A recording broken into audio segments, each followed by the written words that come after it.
ذی وقار ہم تمام اس بات سے بخوبی واقف ہیں کہ دور حاضر آزاد خیالی اور آزادی رائے کا دور ہے، جہاں اسلامی تعلیمات سے دوری بڑھتی جا رہی ہے تو وہی نفس پرستی اور عقل کو دین پر ترجیح دینے کا دورہ ہے۔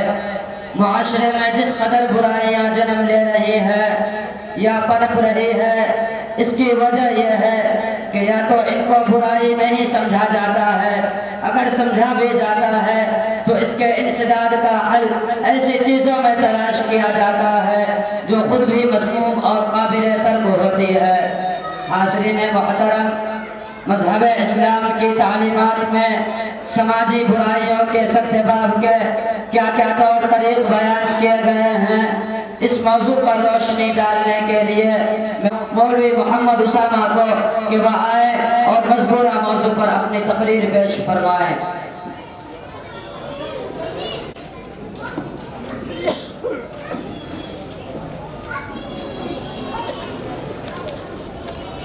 الحمد لله وحده والصلاة والسلام على من لا نبي بعده وعلى آله وأصحابه أجمعين، أما بعد، فأعوذ بالله من الشيطان الرجيم، بسم الله الرحمن الرحيم، وأنتم الأعلون إن كنتم مؤمنين، صدق اللہ العظیم۔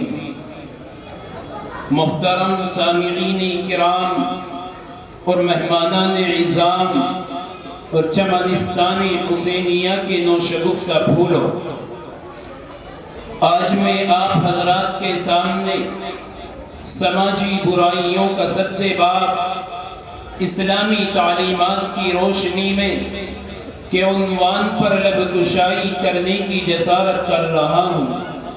دعا کیجئے کہ خداوند قدوس مجھے صحیح کہنے اور ہم سب کو اس پر عمل کرنے کی توفیق عطا فرمائے۔ اللہ رب العزت نے دنیا میں انسانوں کی زندگی گزارنے کے لیے کچھ اصول و ضوابط مقرر فرمائے ہیں، چنانچہ ارشاد باری تعالی ہے، ان اللہ یأمر بالعدل والاحسان وایتاء ذی القربى وینہی عن الفحشاء والمنکر والبغی یعظکم لعلکم تذکرون۔ اگر انسان ان اصول و ضوابط پر عمل پیرا رہے تو دنیا امن و سکون کا گہوارہ بنی رہے گی، لیکن اگر یہ اصول و ضوابط پامال کیے جائیں، خود غرضی کا مظاہرہ ہو، لالچ و طمع کا بول بالا ہو، ظلم و ستم کا دورہ ہو تو دنیا کا امن و سکون غارت ہو جائے گا اور دنیا جہنم قدا پر جائے گی۔ ہر روز نت نئی سماجی برائیاں جنم لے رہی ہیں، جس کی وجہ سے مسلمان قوم پستی اور تنزلی کی طرف جا رہی ہے۔ والدین کی نافرمانی ہمارا شیبہ بن چکا ہے۔ نکاح کے اندر مطالبہ جہیز کو ہم نے دین کا حصہ قرار دے دیا ہے۔ ساس بہو کے قصے آئے دن وقوع ہوتے رہتے ہیں، جبکہ اللہ تبارک و تعالی نے قرآن مجید میں ارشاد فرمایا، وَاعْتَصِمُوا بِحَبْلِ اللَّهِ جَمِيعًا وَلَا تَفَرَّقُوا۔ محترم سامعین کرام، جب تک قومیں اپنے مذہب کو زندہ رکھتی ہیں، اپنے مذہب پر صوفی ہیں، کامیابی و کامرانی سے ہمکنار رہتی ہیں، لیکن جب مذہب سے اپنا رشتہ منقطع کر لیتی ہیں تو وہ قومیں ذلت و پستی کا شکار ہو جاتی ہیں۔ علامہ اقبال نے اس صداقت و حقانیت کا اعلان اپنے شعر میں کیا ہے، وہ معزز تھے زمانے میں مسلمان ہو کر، وہ معزز تھے زمانے میں مسلمان ہو کر، اور ہم خار ہوئے تارک قرآن ہو کر۔ مسلمانوں، اللہ تبارک و تعالی قرآن مجید میں ارشاد فرماتا ہے، وَأَنْتُمُ الْأَعْلَوْنَ إِن كُنْتُم مُؤْمِنِينَ، کہ تم ہی سر بلند رہو گے بشرطے کہ تم سچے پکے مومن ہو۔ لیکن آج ہم سچے پکے مسلمان نہیں رہے۔ بتاؤ آج ہمارے اندر کون سی برائی نہیں ہے؟ ہمارے اندر ہر طرح کی سماجی برائیاں جگہ لے چکی ہیں۔ ان برائیوں کا سیلاب روز بروز بڑھتا ہی جا رہا ہے۔ ہم اخلاقی تباہی کے کتنے بھیانک دور سے گزر رہے ہیں۔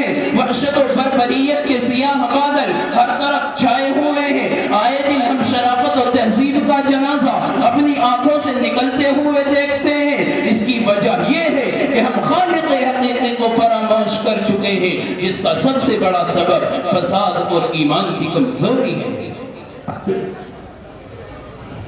مسلمانوں میں خاص طور پر ارکان اسلام سے غفلت و تساہل، قصداً نماز نہ پڑھنا، بے نمازی مسلمانوں کی کثرت عامہ، زکوٰۃ ادا نہ کرنا، حج اور روزے سے روگردانی ہماری عادت بن گئی ہے۔ ساتھ ہی قتل و خونریزی، زنا، شراب نوشی، جوا، چوری، ڈکیتی، حرام خوری، سودی کاروبار، تجارت اور معاملات میں دھوکے بازی، ظلم، رشوت، بہتان تراشی، بدعہدی، بے آبروئی، گالی گلوچ، غرض غلط رسومات کا غلبہ اور دیگر سماجی برائیاں جگہ لے چکی ہیں۔ سچائی کی جگہ جھوٹ، محبت کی جگہ نفرت، انصاف کے نام پر ظلم، اطاعت کے بدلے خود غرضی اب ہمارے سماج کا حصہ بن چکے ہیں۔ شرافت و تہذیب، عدل و انصاف، امن و سلامتی، محبت و لطف و کرم اب بے معنی بن کر رہ گئی۔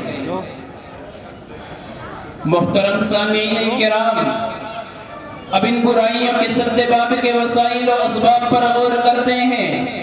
قرآن کریم سے سماجی برائیوں کے انسداد کے دو طریقے معلوم ہوتے ہیں۔ نمبر ایک، تصور آخرت، یعنی اسلام نے آخرت کا جو عقیدہ پیش کیا ہے، یہ تصور انسان کو ہر طرح کی برائیوں کے ارتکاب سے روک سکتا ہے۔ وہ عقیدہ یہ ہے کہ یہ دنیا عارضی اور فانی ہے اور آخرت کی زندگی ابدی اور مستقل ہے۔ چنانچہ ارشاد باری تعالی ہے وَمَا الْحَيَاةُ الدُّنْيَا إِلَّا مَتَاعُ الْغُرُورِ، اور نیز ارشاد فرمایا وَالْآخِرَةُ خَيْرٌ وَأَبْقَىٰ، اس دنیا میں انسان جو کچھ کرے گا آخرت میں اس کی جزا پائے گا۔ اگر وہ یہاں اللہ تعالیٰ کی مرضی کے مطابق زندگی گزارے گا اور اس کے احکام و ہدایات پر عمل کرے گا تو آخرت میں جنت کی شکل میں ابدی نعمتوں سے سرفراز ہوگا۔ چنانچہ ارشاد باری تعالیٰ ہے وَأَمَّا مَنْ خَافَ مَقَامَ رَبِّهِ وَنَهَى النَّفْسَ عَنِ الْهَوَىٰ فَإِنَّ الْجَنَّةَ هِيَ الْمَأْوَىٰ، اور اگر اس دنیا میں احکام خداوندی کی خلاف ورزی کرے گا اور اپنے نفس کی پیروی کرے گا تو آخرت میں جہنم کی شکل میں اس کی دردناک سزا سے دوچار ہوگا۔ چنانچہ ارشاد باری تعالیٰ ہے فَأَمَّا مَنْ طَغَىٰ وَآثَرَ الْحَيَاةَ الدُّنْيَا فَإِنَّ الْجَحِيمَ هِيَ الْمَأْوَىٰ، یہ تصور انسان کو سماجی برائیوں سے روکنے کا ایک بہت بڑا عامل ہے۔ محترم سامعین، سماجی برائیوں کے روک تھام کے لیے اللہ رب العزت نے قرآن مجید میں یہ تدبیر اختیار کی کہ سخت تاثیری قوانین نافذ کیے۔